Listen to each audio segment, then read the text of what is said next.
Okay, we have discussed the law of demand, which was given by Alfred Marshall, and this law states that there is inverse relation between price of a commodity and quantity demanded of the commodity, but other things being constant, and we assumed some assumptions like income that is given and remain constant, price of related goods also remains same, and no change in the taste, fashion, preference of the consumer for such commodity, and the other assumption is no change in the availability and the availability of the product. Okay, and under this law we came to know that if price rises, then demand falls, and with the help of graphical presentation we explained that the demand curve is downward sloping from left to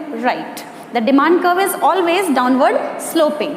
Okay, it may be a straight line, it may be in term of curve, but it slopes downward always.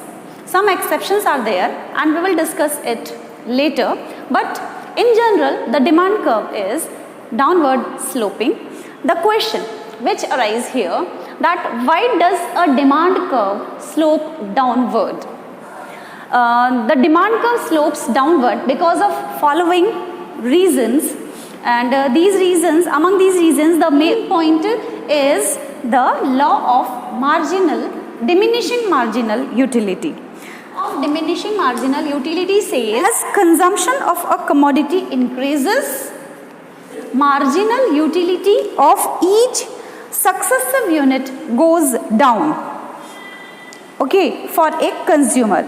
Accordingly, for every additional unit which is to be purchased by the consumer is willing to pay less.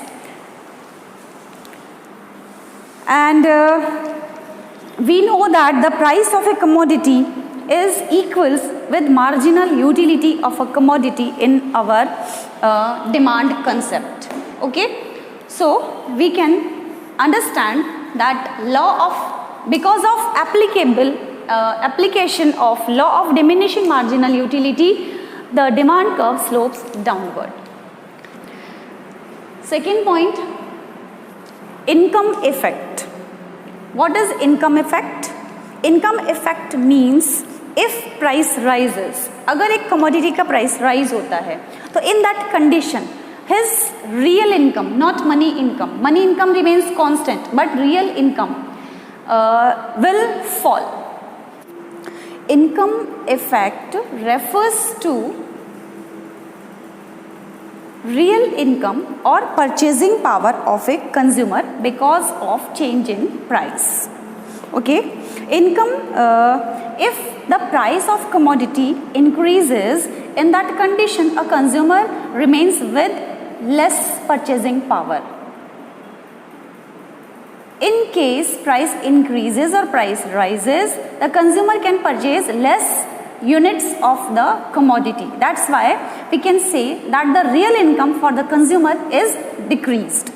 So this is called income effect. With the fall in price, real income increases, and vice versa, with a rise in price, real income decreases. Accordingly, demand for the commodity expand or contract.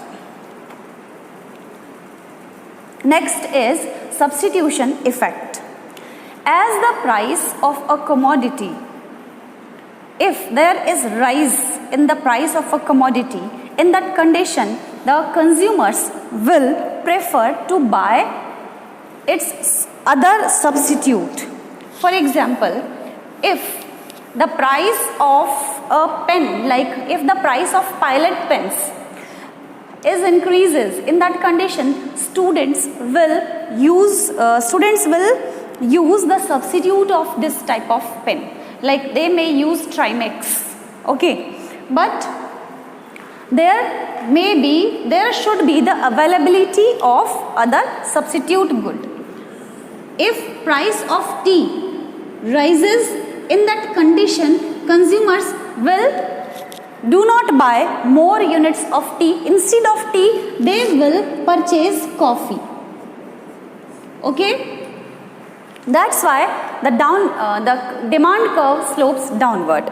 Next is size of a consumer good. Size of consumer group. When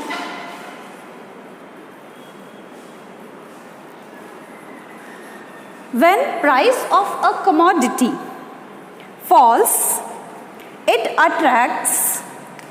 If price of a commodity falls, it attracts new group of buyers. Now, who can afford this commodity because of less price or because of reduction in price level? Okay, that's why accordingly demand expand because of reduction in price, and the curve slopes downward. And the other thing is several uses of a commodity. A commodity or a particular thing can be used in so many uses. The particular commodity can be used in several uses. For example, sugar. Sugar can be used for making tea. Sugar can be used for making sweets. Sugar can be used for making other items. So sugar is having its several uses. If the price of sugar falls, in that condition, the several uses for that commodity, several uses for sugar will rises, and it will create the more demand for the sugar. So we can say that demand for that product will expand because of reduction in the price. So all these factors are responsible for downward slope of the demand curve.